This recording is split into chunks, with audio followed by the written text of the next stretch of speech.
This is the Skywatcher 80 ED semi-apochromatic telescope, and I'm using it with the Teleview 40mm puzzle. Gives very good images. The only thing is that sometimes it is slipped in the past. Used to, because it's a Crayford focuser based on friction. So I have to take it out and smoothen up the underneath here where the friction contact between this wheel and the tube is, the focuser tube is established.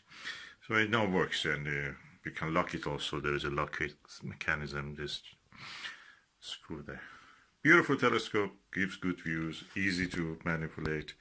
Of course, I have now tested this, and I think my Lyra 102 f11 has less chromatic aberration than this. This doesn't have much, but the clarity of image, brightness of the image, and in the Lyra is equal or better than this. Surprised. The only advantage this one has is shorter tube. It's easier to manage, easier to carry, easier to everything. So other than that, Lyra is better.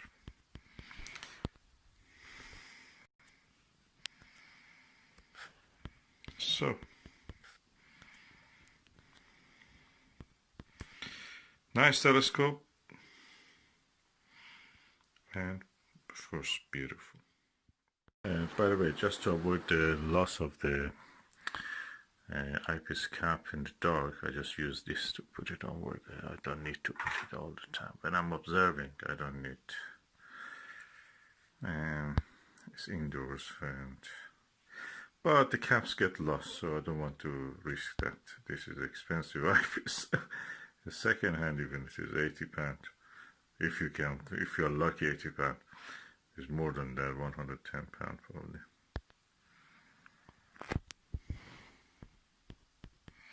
Good for bunny viewing. And this Dobsonian mount is a Skywatcher flex tube 130p. That is really good. It's a folding telescope. The Dobsonian mount of it is really good. It can take up to 8 kilograms. This is probably 3 kilograms or less even. Easily takes it. An amazing piece of engineering. It's made in China. Beautiful. Better than the Unitron, which was made in Japan. Technology, everything is transferred. You know, it's like a soul. It's like a wind. Can go anywhere. Now the technology is in the Unitron is built in China. Look at this CNC machined, lovely tube rings, 4-inch, and is all here. This is a Skywatcher 60 by 30, I think 6 by 30 finder. I've adjusted it for here. Anyway, this Takahashi, really good quality. I'm waiting a little bit.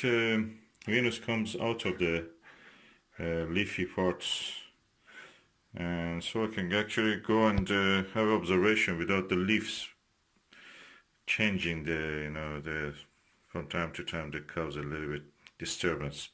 So I'm waiting for that, but you can see the quality in the Takahashi piece.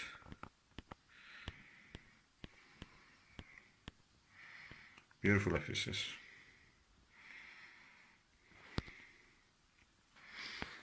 And this is a Vixen NPL 40mm, NLV 40mm, and this is the Alter Prism 2-inch diagonal prism, really good for planetary work. So everything in this system that I have is perfect. Look at the size of these knobs, dual adjustment knobs, so really good. I'm looking forward to the rest of the session when the planet Venus passes from the tree, so I can go and observe it. This is a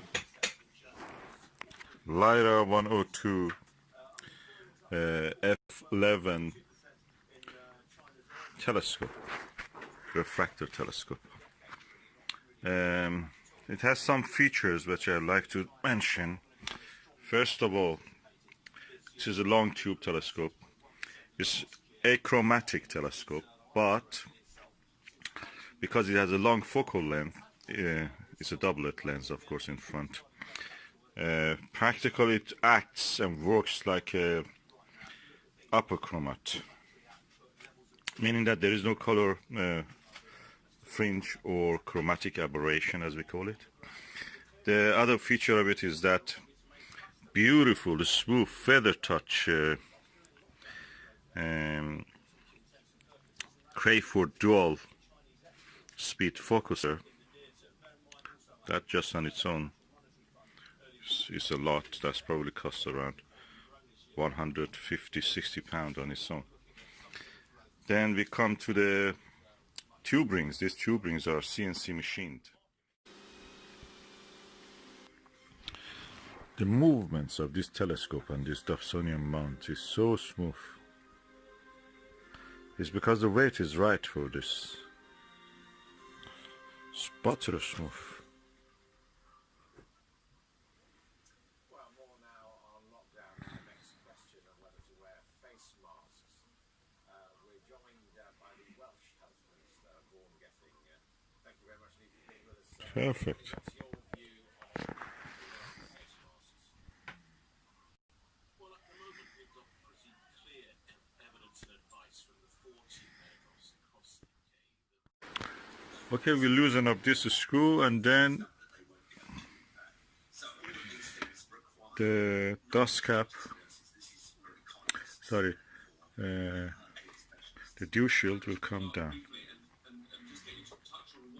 Let us go and have a look in the mirror and the lens. 102mm of achromatic doublet lens.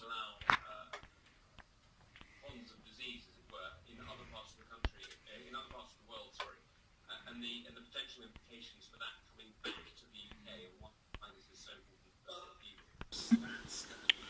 And that's the lens cap.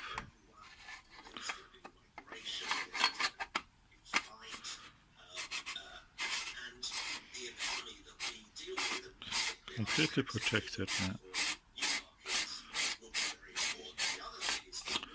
It goes back to its box. I will unscrew it from here. I'll remove the star diagonal, and that's it. That's what will be done. We get ready to do some more painting here in the coronavirus lockdown.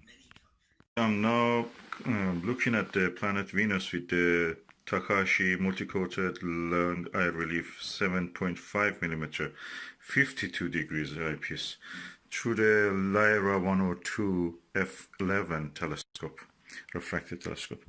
And the image quality I was comparing with the Teleview Nagler 7mm. This is the original, or as they call it, Tape 1 Nagler. With the Takahashi, the horns of the crescent of the Venus is more visible. The image with the Nagler is a little bit brighter and cleaner, but the clarity and the details I can see, sharp focus, in this Takahashi is better than this. Both of them are good. Just slightly this is better. I can see the horns of the crescent of the Venus clearer, and the lens looks almost identical in size. The eye relief of the Takahashi, of course, is 20mm. With this one is 13mm or 11mm.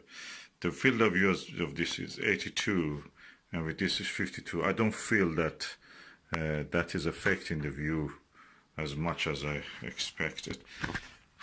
A tad better in this, although it's not as bright as of the Nagler, Teleview Nagler, but the clarity and the sharpness of the focus is better. This telescope, of course, I have to show that is a feather touch dual speed Crayford focuser. That is 10:1, so 10 turn of this equals to 1 turn of this. And yeah, I'm really impressed. Both of them are good. With this one I could even look 3.2 and I could get an image, but the image was very swiftly moving. This is an Dobsonian mount for the Skywatcher SkyMax 130 flex tube. And anyway, I'm continuing to observe, and I think Takashi, a tad slightly an epsilon is better than the Nagler.